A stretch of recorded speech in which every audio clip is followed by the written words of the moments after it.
Hermanos queridos, hoy vamos a hacer una pequeña reflexión sobre la relación que tienen la riqueza y la prosperidad con la fe. Porque la primera lectura de hoy, tomada del capítulo 8 del profeta Oseas, plantea exactamente ese tema.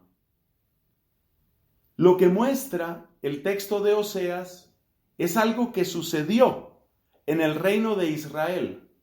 Algo terrible. Terrible porque es contradictorio. Y es que el pueblo de Israel, cuando estaba mejor, se volvía peor. Cuantas más cosas, riqueza, seguridad y prosperidad tenía, más se apartaba de Dios y más se apegaba a sus ídolos. Este descubrimiento, denunciado por Oseas, este hecho denunciado por Oseas, tiene que iluminar nuestra propia relación con los bienes materiales y en general con la prosperidad. Muchas personas consideran que la fe debería darles solución a sus problemas. Y la verdad que este tema no es sencillo, porque muchos efectivamente hemos experimentado al acercarnos a Dios, que Dios nos ayuda, nos bendice con la salud, con un buen trabajo, un buen lugar para vivir. Entonces uno dice, al fin, ¿cómo es la cosa? Estando cerca de Dios, he encontrado estabilidad económica, un buen lugar para vivir, un buen trabajo, dinero para tener tranquilidad hacia mi futuro. Entonces, ¿qué es lo que quiere Dios? ¿O es que Dios quiere que yo esté pasando necesidad, que esté en la precariedad, que viva en la pobreza? ¿Eso es lo que Dios quiere? Pero por otro lado, la riqueza también puede apartar el corazón de Dios. Por eso digo que este no es un tema fácil, es un tema que nos implica a todos y es un tema que solo con la ayuda de Dios podemos esclarecer un poco. Mientras dirijo estas palabras, tú en tu corazón pídele al Señor gracia del Espíritu Santo para tus oídos y para mi voz, que yo también estoy pidiendo lo mismo. Lo que podemos decir es que a veces una circunstancia difícil nos acerca a Dios. Otras veces una circunstancia difícil nos hace dudar de Dios.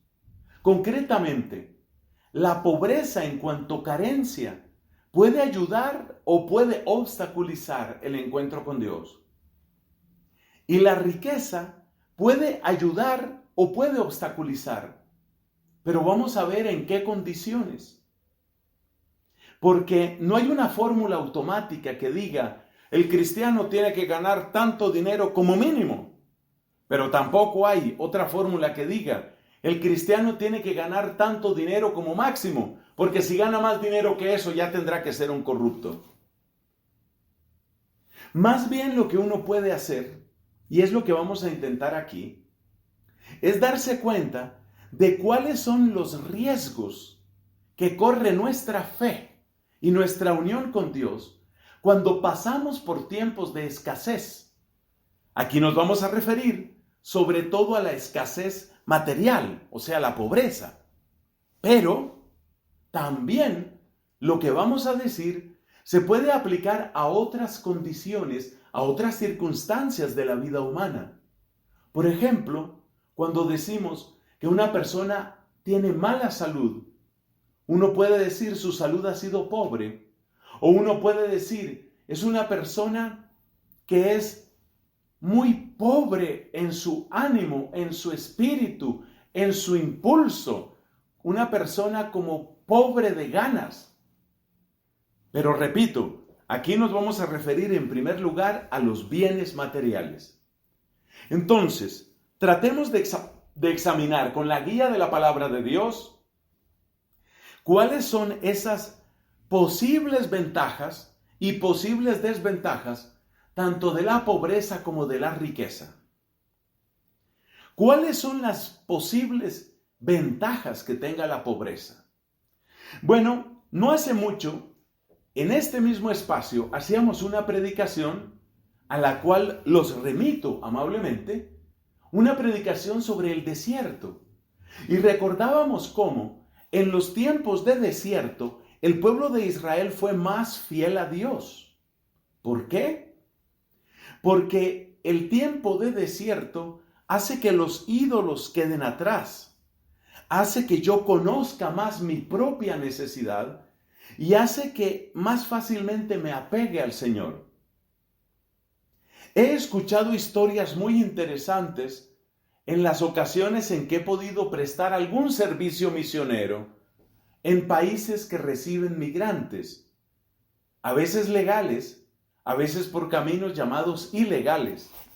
Esto de la legalidad o de la ilegalidad es muy difícil de establecer, porque cuando una persona está huyendo de la guerra, cuando una persona está huyendo del hambre, el hecho de que cruce una frontera sin tener sus papeles en orden, ¿lo hace ya un criminal? Esa es una pregunta que hay que hacerse. Pero por ahora no entremos en ese tema, que lo dejo solamente planteado, y más bien comento lo que ha sucedido en algunos casos de familias centroamericanas, suramericanas y sobre todo mexicanas que han cruzado la frontera hacia Estados Unidos. Muchas de estas personas que se vieron empujadas por la necesidad para emprender semejante viaje lleno de incertidumbre, lleno de carencias, sufriendo literalmente angustia, sed, hambre. Muchas de estas personas, al hacer ese recorrido, ¿de quién podían fiarse? Si incluso las personas que les guían en ese camino, personas a las que popularmente se les llama coyotes, algunas veces esas personas, casos se han conocido en que se quedan con el dinero y abandonan en el más espantoso desierto a los pobres que les han dado su platica. Y por eso a veces la Guardia Fronteriza de Estados Unidos o la de México ha encontrado personas muertas de sed y de hambre. Han fallecido porque fueron abandonados por aquellos que se quedaron con el dinero y nunca los llevaron al destino que les habían prometido. Entonces, hermanos, ¿qué aprendemos de esto? Aprendemos que estas personas, cuando hacen ese recorrido, sienten que no pueden confiar en ninguna autoridad, ni las autoridades oficiales porque no aprobarían ese viaje, ni tampoco la autoridad de los coyotes, los guías que los están llevando por el desierto. No pueden confiar en ellos, pero tampoco pueden quedarse solos. Entonces, ¿qué hacen? ¿A quién acudir? Yo recuerdo los ojos llenos de lágrimas de un hombre que hizo ese recorrido. Y ese hombre decía, solo mi Dios me trajo hasta aquí. Solo mi Virgencita de Guadalupe. Ahí te das cuenta que en tiempos de gran necesidad, que pueden ser de pobreza, de enfermedad o de otra causa, muy fácilmente uno se apega, se aferra a Dios. Muchas de estas personas se han establecido, como digo, en principio ilegalmente, con lo que pueda significar la palabra ilegal ahí, se han establecido en el nuevo país, por ejemplo, Estados Unidos, y ahí han tenido sus hijos. Sus hijos ya no tuvieron que cruzar el desierto. Sus hijos ya crecieron en circunstancias muy buenas, incluso cómodas. Sus hijos ya supieron lo que era comer en restaurantes y a medida que mejoraba la situación económica de los papás, muchas veces llegaron a ser restaurantes de cierto lujo y ropas de ciertas marcas. Y yo me he encontrado con varios de esos papás y mamás que dicen, yo jamás podré olvidarme lo que hizo la Virgencita, cómo me salvó la vida y cómo me trajo aquí. Pero tengo una tristeza, Padre. Mis hijos ya dicen que no creen en Dios. Fueron a la escuela. Hablan inglés perfectamente. Han tenido trabajos y ya consiguieron su dinero. Ellos no tienen problemas de papeles. Ellos han llevado una vida mucho más cómoda. Ellos han llevado una vida llena de seguridad. Y ahora niegan a Dios. Yo un día le tuve que decir a mi hija, cállate que tú no sabes. Cállate. Tú no sabes lo que es estar en medio del frío, de la noche y del desierto, sin certeza de si te van a violar, te van a robar, te vas a morir, te van a encarcelar. Tú no sabes lo que es eso. Y mi hija se quedó callada, Padre.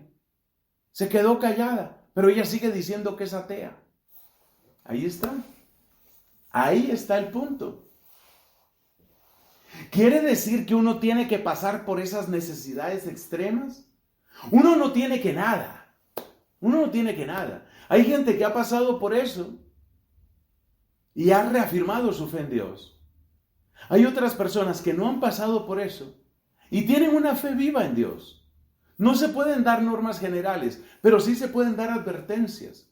Y una advertencia es que a veces los tiempos de necesidad económica, de necesidad afectiva, de necesidad de guía existencial, a veces esos tiempos duros son los tiempos para encontrarse con Dios. Yo conocí particularmente en California el testimonio impresionante de algunas personas que decían, mi vida era drogarme y robar para drogarme. Salir de la cárcel para robar para drogarme y después drogado, que me agarrara otra vez la policía.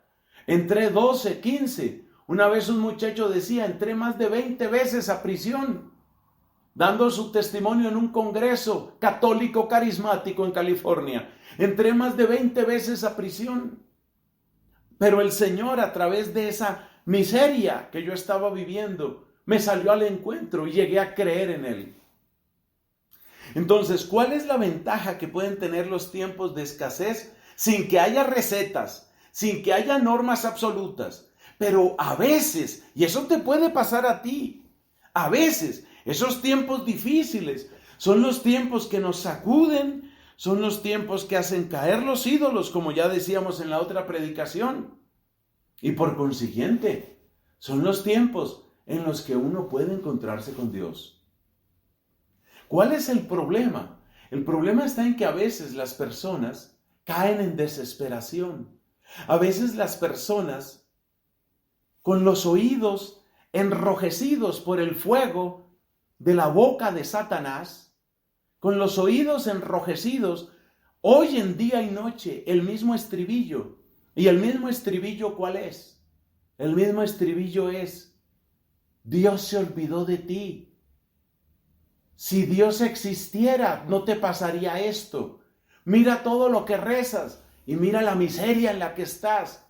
Y aquí está, aquí al lado del oído de ellos, está la garganta asquerosa de Satanás repitiéndoles esos lemas. Y la persona se desespera. Y la persona entonces dice, ¿qué cuentos de estar rezando ni qué nada? Yo me voy por el camino del crimen. Yo me voy por el camino de las pandillas. Yo me voy por el camino de las maras. Eso también puede pasar.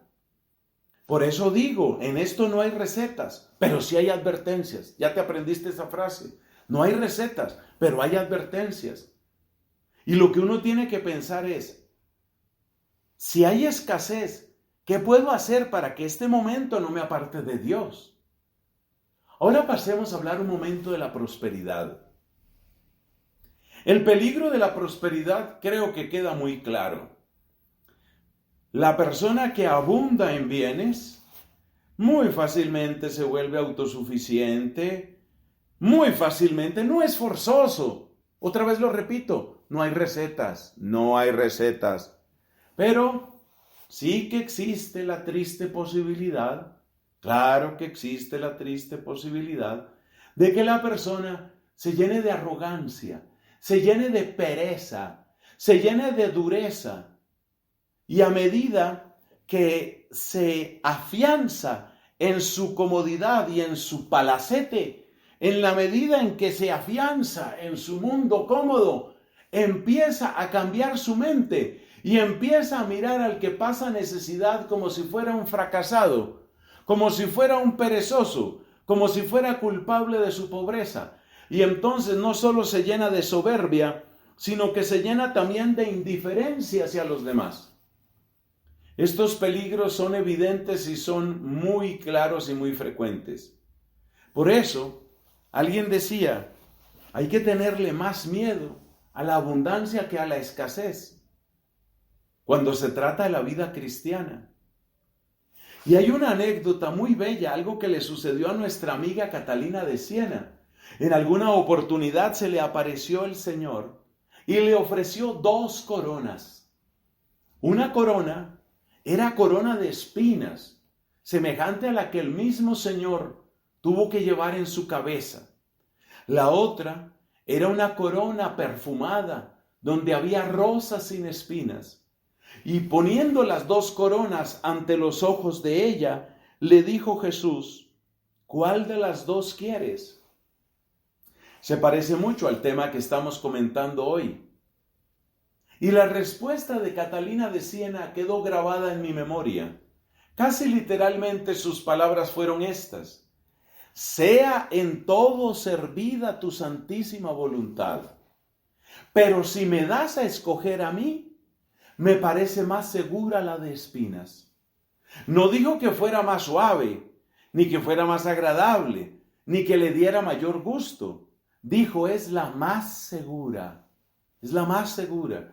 Y hay varias frases del Evangelio que van en esa dirección. Varias frases.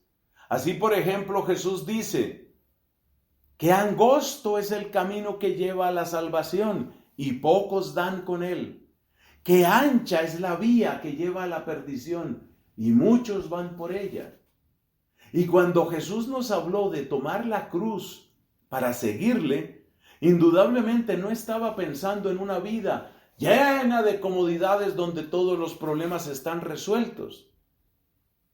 Entonces, es evidente que la abundancia, es evidente que la prosperidad, sobre todo cuando empieza a crecer, entraña un riesgo para toda persona. Eso nos incluye a los sacerdotes, eso incluye a los religiosos. Una de las primeras predicaciones, no se me olvida, una de las primeras predicaciones del Papa Francisco dirigida a nosotros los religiosos fue: dense cuenta que los tiempos de gloria, los mejores tiempos para las comunidades religiosas fueron siempre los tiempos en que vivieron su voto de pobreza. En cambio, cuando llega la abundancia, en cambio, cuando nadan en la prosperidad, muy fácilmente empiezan a romper sus votos.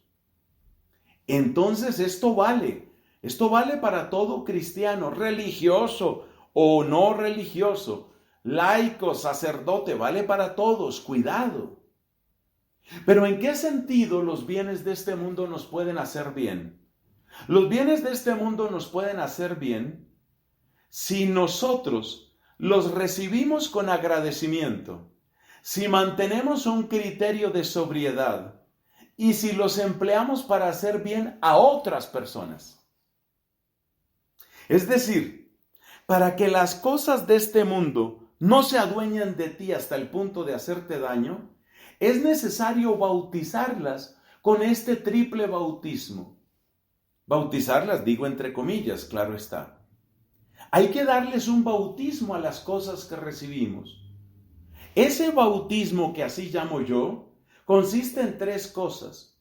Primero, hay que recibirlas con agradecimiento.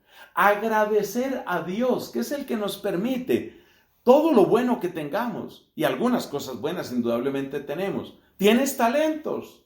Agradéceselos a Dios. Belleza física que te hace agradable. Agradécela a Dios. Porque si no le agradeces a Dios, fácilmente va a estar al servicio del demonio, tu inteligencia o tu belleza o tu dinero.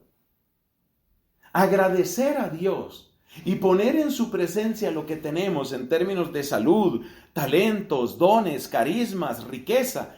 Agradecer es lo primero, porque al agradecer a Dios le estamos proclamando Señor de nuestras cosas. Segundo, para que las cosas de este mundo no se adueñen de nuestro corazón, es necesario practicar una virtud que de nuevo el Papa Francisco la ha practicado desde siempre, se puede decir, y que además la predica. Esa virtud se llama la sobriedad. La sobriedad significa la capacidad de decirse con frecuencia y con sabiduría la palabra no, no. No puedo comer todo lo que se me antoje. No puedo comprar todo lo que se me antoje. No puedo pagar todo lo que se me antoje simplemente porque hay dinero en el banco. No. La sobriedad implica ponerse un límite precisamente para que el placer, que puede ser el simple placer de tener, el placer no se adueñe de mí. Entonces, primera condición, primer bautismo de las cosas de este mundo, agradecerlo todo a Dios. Segundo elemento que hay que tener en cuenta, es necesario practicar la sobriedad. Entonces ponte límites. Tú no puedes vivir en medio de un torrente de placeres y decir que sigues a un Dios crucificado. No te digas mentiras. Esta expresión, dicha con otras palabras, es de San Luis Bertrán. No puedes llenarte de placeres y creer que estás sirviendo a Dios. No te engañes. Es falso, es mentira. No te engañes. Entonces hay que poner límites. Límites en la cantidad de placer. Límites en cuánto como, cuánto duermo, cuánto bebo, cuánto descanso. Hay que poner límites. Y esos límites muy pronto nos llevan a la práctica saludable de algunas formas de penitencia. Esto lo practicaron grandes y poderosos hombres y mujeres. ¿Cómo olvidar aquí, por ejemplo, a una Santa Isabel de Hungría? O a una Santa Margarita, princesa de Hungría, que entró a un convento de clausura finalmente. ¿Cómo olvidar, por ejemplo, a un San Luis IX, rey santo de Francia? Son personas, digo son porque no solo fueron, existen en la presencia de Dios y en la gloria del cielo. Son personas que supieron poner límite. Entonces, agradecimiento, sobriedad y lo tercero, recuerda siempre que eres administrador. Tienes inteligencia, bendito sea Dios, pero hay también criminales que tienen inteligencia. Cuidado. Entonces, que la inteligencia esté al servicio de Dios. Por eso todo hay que agradecerlo. Todo se agradece y se pone en la presencia de Dios. Estoy vigilando sobre mí mismo y practico la sobriedad y la penitencia. Y además, soy consciente de que lo que he recibido en términos de salud, en términos de talentos, en términos de dinero, en términos de cosas, es simplemente para que yo lo administre, porque todo lo tendré que dejar. No importa qué tan abultada sea tu billetera o qué tan voluminosa sea la cuenta bancaria que tengas, ahí se quedará cuando tú te mueras. Entonces a ti se te ha dado el privilegio de administrar lo que tienes para bien de otros. En resumen, tanto la pobreza como la riqueza, si las vivimos en la presencia de Dios, pueden ayudar a nuestro progreso espiritual, pero debe afirmarse, sin embargo, que son mayores los riesgos de la riqueza, porque la riqueza nos empuja en la dirección de la soberbia, que es la columna vertebral del alma de Satanás. Cuidado con eso. Sin embargo, podemos hacer buen uso de los bienes de esta tierra y de otros dones y talentos que Dios nos haya otorgado, si practicamos las tres cosas que hemos dicho. Constante gratitud hacia Dios, sobriedad y penitencia, y uso inteligente de los bienes para ayudar al prójimo. Entonces hay que tener en cuenta eso. Y mientras tanto, ¿qué oración debemos hacer? Señor, dame la sabiduría para administrar lo que me has dado. Señor, dame confianza cuando sienta que mis recursos escasean. Y Señor, dame la plena fe de que es tu providencia quien me lleva por el camino que tú me llevas. En la medida en que oramos más o menos con estas palabras y más o menos en este sentido, podremos también repetir esa frase bendita que dijo el apóstol San Pablo: sé vivir en la pobreza, sé vivir en la riqueza. Ese tiene que ser el cristiano. Ni la pobreza me desespera, ni la riqueza me atrapa. Ese es un cristiano. ¿Por qué?